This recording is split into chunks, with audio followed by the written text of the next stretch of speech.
नमस्कार मेरे प्यारे दोस्तों, आपका हम स्वागत करते हैं हमारे इस यूट्यूब चैनल शिवम स्टडी में। मैं हूं आपका दोस्त शिवम मिश्रा। इसमें हम आज लोग क्लास 12th के फर्स्ट चैप्टर से स्टार्ट करेंगे। डेली के डेली आपको नोट्स के साथ साथ आपको वीडियो भी प्रोवाइड की जा रही है और नोट्स आप प्ले स्टोर पे जाके हमारे ऑफिशियल ऐप से डाउनलोड कर सकते हैं। यहाँ पे हम लोग आज जानेंगे इसका पूरा नोट्स। आपको कहीं पर भी ऐसा नोट्स नहीं मिलने वाला है, आप चाहे जहाँ ले लीजिए, सब आपको पेड देते हैं, हम आपको फ्री में अभी प्रोवाइड कर रहे हैं। ओके, चलिए यहाँ पे हम सर्वप्रथम आपका आता है जनन। आपको जो चैप्टर है वो इकाई 6 है, जनन रिप्रोडक्शन। और इसमें हमारा जो चैप्टर है इकाई 6 में फर्स्ट चैप्टर है जीवों में जनन। जीवों में जनन, और इसमें पहला आता है जनन। लेकिन इससे पहले यहाँ पे मैंने मिस्टेक करके थोड़ा नीचे लिख दिया है। इसमें पहले हम लोग जानेंगे जीवन अवधि क्या होता है, यानी कि बोले तो टाइम स्पैन। टाइम स्पैन क्या होता है कि जीवों का जन्म से लेकर मृत्यु तक के की अवधि को या फिर समय को जीवन अवधि कहते हैं। देखिए मेरे प्यारे बच्चों, हम लोग का क्या होता है कि जन्म होता है, हम लोग का क्या होता है, जन्म होता है, और फिर कुछ दिनों के बाद हम लोग की मौत हो जाती है, मृत्यु हो जाती है। अब वो चाहे प्राकृतिक कारण से हो या फिर हम लोग कोई अन्य उसमें अपना दिमाग लगा के आत्महत्या कर ले, ये मौत तो मौत चाहे जैसी हो, जन्म हो रहा है और मृत्यु हो जा रही है। तो इस बीच का जो समय हम लोग अपना जीवन निर्वाह कर रहे हैं उसे जीवन अवधि कहते हैं। जीवन जब हम लोग का स्टार्ट होता है और जब हम लोग का एंड पॉइंट होता है, तो स्टार्ट से एंड पॉइंट के बीच की जो टाइम होती है उसे हम टाइम स्पैन कहते हैं, जीवन अवधि कहते हैं। यानी कि जीवों का जन्म से लेकर मृत्यु तक की अवधि को जीवन अवधि कहा जाता है। अब हम बात करेंगे जब हम लोग की मृत्यु ही हो जा रही है, जब हम लोग की मृत्यु ही हो जा रही है तो किसके कारण हमारी संतति बनी रहेगी? मेन तो कारण आना चाहिए ना। जब हम लोग की मृत्यु ही हो जा रही है तो किसके कारण हमारी संतति बनी रहती है? तो इसका जो मुख्य बात आई वो कारण आया मेरे प्यारे दोस्तों, क्या? जनन, यानी कि रिप्रोडक्शन। रिप्रोडक्शन के कारण ही हमारी जो मेरे प्यारे दोस्तों जो एक प्रजाति होती है, जाति होती है, संतति होती है, बनी रहती है। अब हम लोग जानेंगे जनन क्या होता है।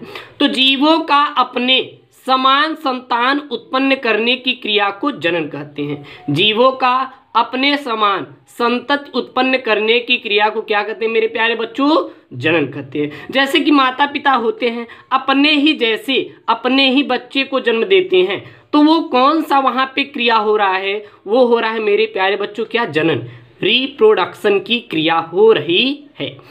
अब देखिए यहाँ पे जीवों का अपने समान संतति उत्पन्न करने की क्रिया को जनन कहते हैं।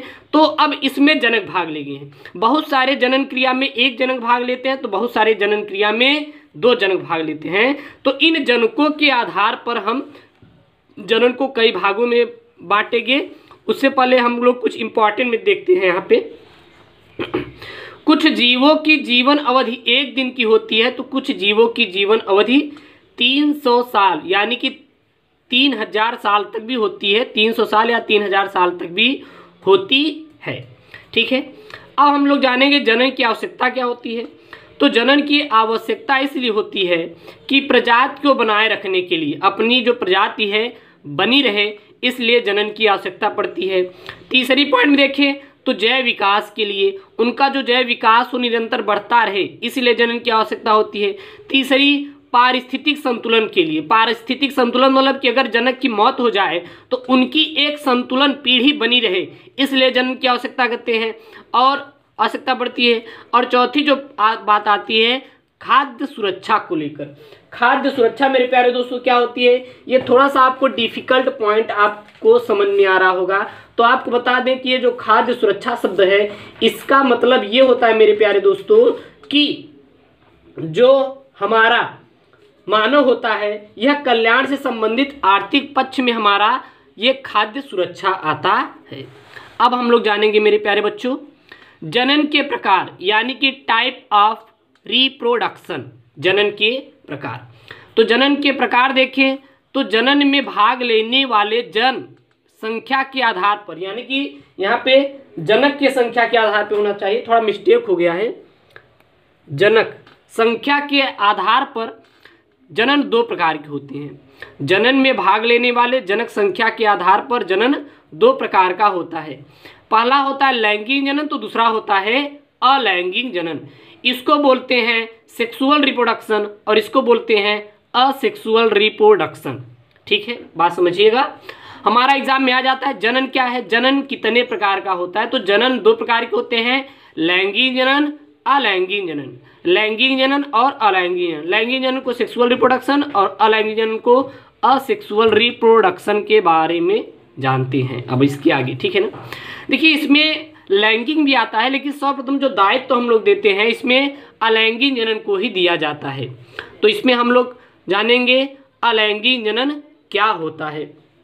तो अलैंगिक जनन मेरे प्यारे बच्चों क्या होता है, तो अलैंगिक जनन क्या होता है, जिस जनन क्रिया में केवल एक जनक भाग लेता है उसे अलैंगिक जनन कहते हैं।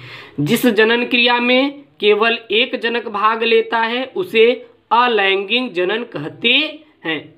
अलैंगिक जनन यानी कि असेक्सुअल रिप्रोडक्शन। तो जिस जनन क्रिया में केवल एक जनक भाग ले उसे हम अलैंगिक जनन कहते हैं। या फिर आप कह सकते हैं जिस संतान उत्पत्ति में केवल एक जनक भाग ले उसे हम अलैंगिक जनन कहते हैं। जैसे कि आप जानते हैं कि जब एक जनक भाग ले, जैसे कि पेड़ में देखियो एक ही जनक भाग लेते हैं ना, उसमें बीज बनता है, बीज से हमारा कोई नई संतति बनती है, तो उसमें हमेशा पेड़ पौधे में अलैंगिक जनन की क्रिया होती है। अब हम लोग जानेंगे कि अलैंगिक जनन की विधियाँ। अलैंगिक जनन विधियाँ को जानने से पहले मेरे प्यारे दोस्तों हम लोग जानते हैं इसके कुछ इम्पॉर्टेंट कि अलैंगिक जनन में क्या क्या होता है। तो अलैंगिक जनन में युग्मक का निर्माण कभी भी नहीं होता, याद रखिएगा। अलैंगिक जनन में युग्मक का निर्माण कभी भी नहीं होता है। तो अलैंगिक जनन में इसमें युग्मक का निर्माण कभी भी नहीं होता है। इसमें एक जनक भाग लेता है, हमेशा और हमेशा अलैंगिक जनन में एक ही जनक भाग लेता है। यह केवल समसूत्री विभाजन के द्वारा ही संपन्न होता है, इसमें अर्धसूत्री विभाजन नहीं होता है। एक बात ध्यान दीजिएगा, पॉइंट वाली बात है। ये सब आपके एग्जाम से बहुत ज़्यादा यहाँ पे एक एक नंबर के ऑब्जेक्टिव प्रश्न क्लास 12 में बनते रहते हैं बायोलॉजी में, तो याद रखिएगा यह केवल समसूत्री विभाजन के द्वारा होता है। इसमें क्लोन पाया जाता है। इसमें क्या पाया जाता है, तो इसमें बता दीजिएगा, इसमें क्लोन पाया जाता है। इसमें आनुवांशिक विभिन्नताएं उत्पन्न नहीं होती हैं। इसमें कभी भी आनुवांशिक विभिन्नताएं जो होती हैं उत्पन्न नहीं होती हैं। और देखें तो अलैंगिक जनन की प्रमुख विधियां जैसे विखंडन, मुकुलन, बीजाणु निर्माण, कलिका निर्माण और जयमूल एक होता है इसमें क्रिया जयमूल तथा कायिक प्रवर्धन इत्यादि प्रकार की क्रियाएं होती हैं। तो ये तो अलैंगिक जनन की विधियां। अब हम इसके बारे में डिस्कशन करेंगे, तो इतने हमारे इंपॉर्टेंट है। इसमें थोड़ा ये देख लेते हैं शब्द कि इसमें क्लोन क्या होता है। ये क्लोन एक्चुअली में होता क्या है, तो देखिए हमारा क्या होता है, जो संतान होती हैं हमेशा अलैंगिक जनन में जो संतान होती हैं वो जनक के समान ही दिखाई देती है। एक बात ध्यान दीजिएगा, हम यहाँ पे अगर पॉइंट में कुछ जोड़ें तो आप लिख सकते हैं कि इसमें प्राप्त संतानें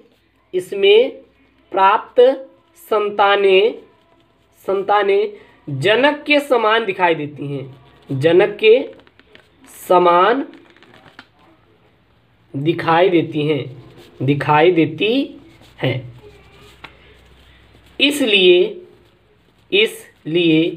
इनको क्लोन कहा जाता है। क्या कहा जाता है मेरे प्यारे बच्चों, क्लोन कहा जाता है। इसलिए इनको क्या कहा जाता है, क्लोन कहा जाता है, याद रखिएगा। इसमें जो प्राप्त संतानें होती हैं जनक के समान दिखाई देती हैं, इसलिए इनको क्लोन भी कहा जाता है। ये आपके लिए इंपॉर्टेंट है, थोड़ा सा नोट कर लीजिएगा। तो इसमें हम लोग जान गए कि हमारा इसके क्या क्या इंपॉर्टेंट है अलैंगिक जनन के, असेक्सुअल रिप्रोडक्शन के। अब हम इसके बारे में डिस्कशन करेंगे डिटेल से। अलैंगिक जनन की प्रमुख विधियां, कि अलैंगिक जनन की प्रमुख विधियां कौन कौन, जैसे विखंडन, मुकुलन, बीजाणु निर्माण, कलिका निर्माण, जयमूल तथा कायिक प्रवर्धन। इसके बारे में अब हम लोग डिस्कशन करने वाले हैं। तो चलिए मेरे प्यारे दोस्तों, अब हम लोग जानते हैं अलैंगिक जनन की विधियां। अलैंगिक जनन की विधियां, तो अलैंगिक जनन की विधियां निम्नलिखित प्रकार की होती है, जैसे विखंडन, खंडन, मुकुलन, बीजाणु, कलिका निर्माण, जयमूल और कायिक प्रवर्धन। मैंने आपको बता ही चुका है इसके आगे। तो इसमें अब हम लोग जानेंगे जो फर्स्ट आएगा आपका विखंडन या फिर विभाजन हमारा क्या होता है। विखंडन या विभाजन। तो विखंडन या विभाजन क्या होता है? सभी प्रकार के अलैंगिक जनन का आधार कोशिका विभाजन ही होता है। सभी प्रकार के जो अलैंगिक जनन का आधार कोशिका विभाजन ही होता है, याद रखिएगा। संतति कोशिकाओं के आधार पर बनी होती है और यह हमारी दो प्रकार की होती है। जो संतति होती है वो कोशिकाओं के आधार पर बनी होती है, क्योंकि हमारी जो ये आप जानते हैं कि हमारा ये हाथ है, हमारी बॉडी है, तो ये सेल से ही मिलकर बनी है। अगर ये सेल को निकाल दी जाए तो क्या आप बॉडी सोचते हो रहेगी क्या? आप इतना समझ सकते हैं। एक बात ध्यान दीजिए, कैंसर आप नाम सुने? कैंसर, तो कैंसर किसके कारण होता है थोड़ा आप लोग सोचिएगा। अगर नहीं आएगा तो कमेंट कीजिएगा। कैंसर क्या होता है हमारा आज का टॉपिक है, आपको दे रहे हैं कैंसर क्या होता है। कैंसर को थोड़ा आप लोग सोचिएगा माइंड में कि एक्चुअली में कैंसर क्या होता है, और फिर हम इसके बारे में आपको बताएंगे कैंसर होता क्या है। तो विखंडन या विभाजन क्या होता है? सभी प्रकार के अलैंगिक जनन का जो आधार होता है कोशिका विभाजन होता है, और इसीलिए इसको विखंडन या फिर विभाजन कहा जाता है। और कोशिका विभाजन के आधार पर संतति की कोशिकाओं विभाजन के आधार पर संतति की विखंडन को या फिर विभाजन को दो प्रकार में बांटा गया है। पहला द्विविभाजन और दूसरा बहुखंडन। पहला द्विविभाजन, दूसरा बहुखंडन। इसको बोलते हैं बाइनरी फिशन, बाइनरी फिशन, और इसको हम मल्टीपल फिशन बोला जाता है। अब हम लोग जानेंगे द्विविभाजन क्या होता है मेरे प्यारे बच्चों। द्विविभाजन, तो द्विविभाजन क्या होता है? यह प्रायः एक कोशिकीय जीवधारियों जैसे प्रोटोजोआ प्राणियों में अलैंगिक जनन प्रायः विखंडन विधि के द्वारा संपन्न होता है। बात समझिएगा, द्विभाजन जो होता है यह सदैव व सदैव एक कोशिकीय जीवधारियों में ही द्विविभाजन की क्रिया होती है। जैसे कि प्रोटोजोआ प्राणियों में अलैंगिक जनन की विखंडन विधि के द्वारा ही संपन्न होती है। यह प्रायः एक कोशिकीय जीवधारियों जैसे प्रोटोजोआ प्राणियों में अलैंगिक जनन प्रायः विखंडन विधि के द्वारा होता है। तो इसका मतलब ये है कि द्विविभाजन की क्रिया प्रायः एक कोशिकीय जीवधारियों में होता है, और विखंडन विधि जो होता है वो हमेशा प्रोटोजोआ प्राणियों में ही होता है। अगर कुछ इंपॉर्टेंट में देखें तो इसमें एक जनन कोशिकाओं में दो संतति कोशिका में विभाजित हो जाती है। इसमें जो एक जनन कोशिका होती है वो दो संतति कोशिकाओं में क्या हो जाती है? विभाजित हो जाती है, और इनसे प्राप्त नई संतति सदैव जनक के समान दिखाई देती हैं। और जो संतति प्राप्त होगी वो हमेशा और हमेशा मेरे प्यारे दोस्तों किसके समान दिखाई देती? वो जनक के समान ही दिखाई देती हैं। किसमें? ये हमारी अलैंगिक जनन में। क्यों? क्योंकि अलैंगिक जनन में केवल एक ही जनक भाग ले रहा है, यानी कि एक ही माता पिता का डीएनए है। दो हमारे माता पिता का डीएनए नहीं है, एक ही जनक का डीएनए है। इसलिए जो हमारी इसमें संतति प्राप्त हो रही हैं वो जनक के समान दिखाई दे रही हैं। जैसे कि देखिए इसमें विखंडन से बात ये होती है कि इसमें दो भाग होते हैं। ये हमारा है, ये प्रोटोजोआ है। प्रोटोजोआ का देखिए क्या होता है? सुकुड़न उत्पन्न होता है। सुकुड़न, इसमें धीरे धीरे सुकुड़न होगा, फिर इसके मध्य में सुकुड़न होगा, फिर ये दो भागों में क्या होगी? टूट जाएगी। तो आप बात एक ऐसे भी कह सकते हैं इसकी दूसरी परिभाषा के रूप में कि हमारी कोई भी एक कोश की जीव में सुकुड़न उत्पन्न होता है, धीरे धीरे वो दो भागों में टूट जाती है, जिसे हम द्विभाजन कहते हैं। तो ये द्विभाजन विखंडन किसके द्वारा होती है? द्विभाजन और बहुखंडन। तो द्विभाजन आशा करते समझ आ गई होगी और नोट कर लीजिएगा। अब हम लोग जानेंगे बहुखंडन। तो मेरे प्यारे दोस्तों अगर भी थोड़ा विभाजन भी देख लें, बहुखंडन जाने से पहले थोड़ा टॉपिक कवर कर लेते हैं। विभाजन के आधार पे हमेशा जो होती है, विभाजन तीन प्रकार की होती है। विभाजन तल के आधार पर यह तीन प्रकार की होती हैं। एक होता है नियमित विभाजन, दूसरा होता है अनुदैर्ध्य विभाजन, तीसरा होता है अनुप्रस्थ विभाजन। ये तीन होती हैं। अब जानेंगे हम लोग मेरे प्यारे दोस्तों बहुखंडन, मल्टीपल फिशन क्या होता है। तो जब केंद्रक बार बार विभाजन के फलस्वरूप अनेक संतति कोशिकाओं का निर्माण करती है तो उसे बहुखंडन कहते हैं। जब जनक केंद्रक बार बार विभाजन के फलस्वरूप अनेक संतति कोशिकाओं का निर्माण करती है तो उसे बहुखंडन कहा जाता है।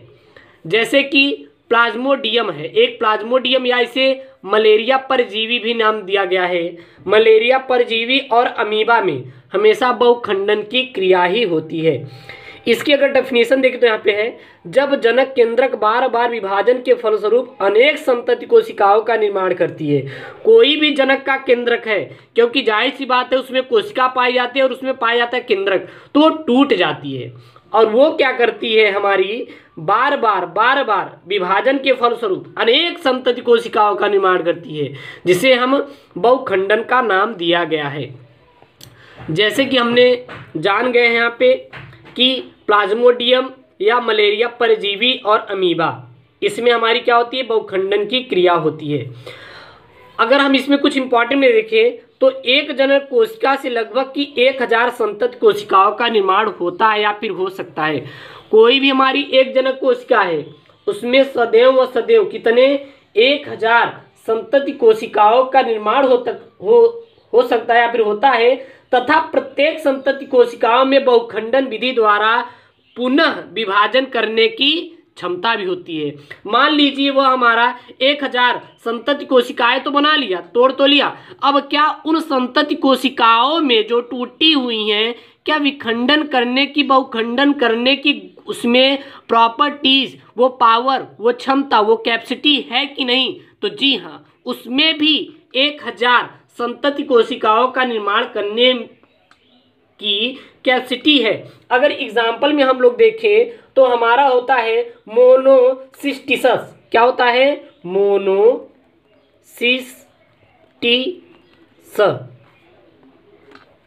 ये हमारा होता है।